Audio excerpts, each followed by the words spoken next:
Apa kabar sahabat seiman? Selamat datang di Infus Islam. Assalamualaikum warahmatullahi wabarakatuh.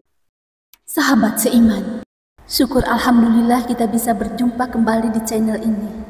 Salawat dan salam selalu tercurah kepada junjungan kita Nabi besar Muhammad sallallahu alaihi wasallam.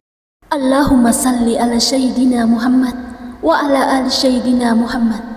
Harapan dan doa saya, semoga saudaraku semuanya selalu diberikan kesehatan, dilapangkan rezekinya, diampuni dosa-dosanya, dan dipanjangkan umurnya. Amin ya rabbal alamin. 6 dosa orang tua terhadap anak yang dibenci oleh Allah. 1. Bersikap kasar kepada anak. 2. Pilih kasih kepada anak. 3. Membanding-bandingkan anak. 4. Mengekang kebebasan anak. 5. Mendoakan keburukan kepada anak. 6. Tidak memberi pendidikan kepada anak. Simak penjelasan lengkap berikut. Sebagai orang tua, kita dianjurkan untuk selalu bersikap lemah lembut kepada anak. Kita sebagai orang tua tidak dianjurkan untuk bersikap kasar kepada anak hanya karena perilaku si anak yang tidak kita sukai. Hendaknya menasehati anak dengan penuh kasih sayang dan lemah lembut. Marah atau memaki anak sangatlah tidak dianjurkan, apalagi sampai memaki anak dengan memanggil nama yang tidak sesuai dengan nama si anak. Berperilaku kasar kepada anak akan berdampak buruk pada perkembangan jiwa si anak. Kedua, pilih kasih kepada anak. Sikap pilih kasih orang tua kepada anak justru dapat memicu kerenggangan hubungan di antara anak dan bisa menyebabkan kecemburuan sosial di antara anak-anak yang lain. Hendaklah bersikap adil terhadap anak-anak kita. Sangat tidak dianjurkan untuk pilih kasih atau bahkan memberi lebih kepada anak kesayangan dibanding dengan anak yang lain. Diriwayatkan oleh Imam Muslim pernah dijelaskan bahwa Nu'man bin Bashir pernah bercerita, "Ayahku menginfakkan hartanya untukku." Ibuku Amrah binti Rawahab kemudian berkata, "Saya tidak suka engkau melakukan hal itu," sehingga menemui Rasulullah. Ayahku kemudian berangkat menemui Rasulullah sebagai saksi atas sedekah yang diberikannya kepadaku. Kemudian Rasulullah berkata kepadanya, "Apakah engkau melakukan hal ini kepada seluruh anak-anakmu?" Ia berkata, "Tidak ya Rasulullah." Lalu Rasulullah sallallahu alaihi wasallam berkata, "Bertakwalah kepada Allah dan berlaku adillah kepada anak-anakmu." Ayahku kemudian kembali dan menarik lagi sedekah itu. Hadis riwayat Muslim. 3. Membanding-bandingkan anak. Kebiasaan orang tua yang membanding-bandingkan anak akan menimbulkan perasaan rendah diri pada anak yang lain. Terlebih lagi jika hal yang dibandingkan adalah sesuatu di luar kemampuan anak dan justru yang menjadi kelemahan dari si anak. Hal ini akan mempengaruhi pikiran juga perasaan dari anak ke orang tua. 4. Sahabat seiman, mari bersama syiarkan Islam dan jadilah subscriber channel ini. Jika video ini bermanfaat, kabarkan kepada temanmu. Jika video ini tidak bermanfaat, kabarkan kepadaku. 4. Mengekang kebebasan anak. Membiarkan anak bermain adalah salah satu hal yang sangat penting dalam masa pengenalan lingkungan dan menemui jati dirinya. Yang terpenting adalah tetap harus diberikan arahan mana yang baik dan mana yang kurang baik. Akan tetapi tak jarang kita sebagai orang tua justru malah mengekang kebebasan anak dalam bergaul dan bermain. Hindari kekhawatiran yang berlebihan terhadap anak. Yang terpenting adalah keterbukaan anak dengan orang tua harus tetap terjaga.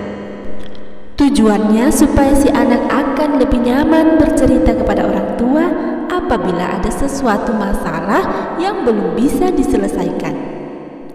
Disinilah kesempatan kita sebagai orang tua untuk mengarahkan dan memberikan pengetahuan kepada anak mengenai baik dan buruknya akan suatu hal.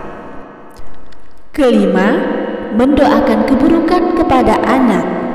Setiap ucapan yang keluar dari mulut orang tua semuanya bisa dikatakan sebagai doa. Terkadang kita sebagai orang tua tidak sadar apabila mendapati anak yang tidak mematuhi perintah kita. Janganlah lalu berkata buruk kepada mereka, karena setiap ucapan yang keluar dari mulut orang tua merupakan doa yang bisa jadi langsung dikabulkan oleh Allah Subhanahu wa Ta'ala. Abu Hurairah radhiyallahu anhu berkata bahwa Rasulullah Shallallahu Alaihi Wasallam pernah bersabda, ada 3 doa yang dikabulkan: doa orang yang teraniaya, doa musafir, dan doa orang tua atas anaknya, termasuk kata-kata yang keluar dari mulut orang tua. Hadis riwayat Tirmizi. Hindarilah sebisa mungkin jangan sampai terbawa emosi saat marah kepada anak, apalagi sampai menyumpahi si anak dengan ucapan yang kurang baik, karena hal tersebut bisa saja terjadi kepada si anak di kemudian hari. Lalu apa yang harus kita lakukan supaya tidak terbawa emosi? Hal yang bisa kita lakukan adalah memperbanyak istighfar terlebih dulu. Lalu tanyakan alasan kepada si anak perihal apa yang menurut kita sebagai orang tua menjadi kesalahan dari anak. Kemudian berikan perumpamaan dan saran, lalu kembalikan kepada si anak supaya menentukan pilihan. Insya Allah si anak tidak merasa tersakiti hatinya dan mampu berpikir bahwasanya hal yang dikerjakan tersebut kuranglah baik dan harus ditinggalkan. 6. Tidak memberi pendidikan kepada anak. Pendidikan dalam hal ini bukanlah sekedar pendidikan sekolah saja, akan tetapi juga menyangkut berbagai macam aspek kehidupan. Misalnya adalah pendidikan agama, sosial, budaya, dan lain sebagainya. Setiap orang tua wajib memberikan pembekalan keterampilan kepada setiap anak-anaknya. Apabila kita mengabaikan pendidikan anak, maka bisa dikatakan anak tersebut layaknya anak yatim, padahal masih mempunyai kedua orang tua. Ada syair Arab yang mengatakan anak yatim itu bukanlah anak yang telah ditinggal orang tuanya dan meninggalkan anak-anaknya dalam keadaan hina. Sesungguhnya anak yatim itu adalah anak yang tidak dekat dengan ibunya, yang selalu menghindar darinya, atau ayah yang selalu sibuk dan tidak ada waktu bagi anak-anaknya.